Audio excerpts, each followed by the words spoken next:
নিজের জীবন বাজি রেখেই সন্ত্রাসীদের কাছ থেকে বন্দুক ছিনিয়ে নিয়ে শত শত মানুষকে বাঁচালেন এক মুসলিম।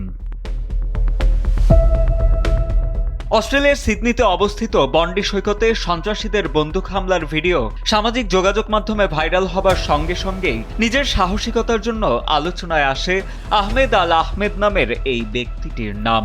সিডনিতে বসবাসকারী ৪৩ বছর বয়সী আহমেদই বন্দুকধারীর কাছ থেকে ছিনিয়ে নিয়েছিলেন বন্দুক।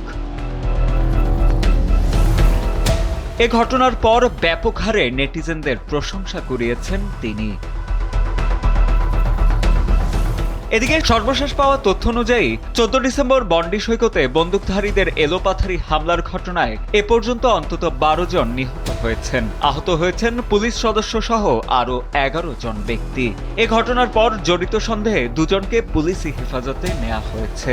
এছাড়া ঘটনার পরপরই বন্ডি বিচ সংলগ্ন এলাকায় বড় আকারের অভিযান শুরু করেছে পুলিশ। New South Wales police X হ্যান্ডেলের এক বিবৃতিতে জানায়, পুলিশি অভিযান এখনও চলছে এবং জনসাধারণকে ওই এলাকা এড়িয়ে চলার জন্য অনুরোধ করা হয়েছে। সাদিদ আনিল, ডেস্ক রিপোর্ট, সময়ের আলো।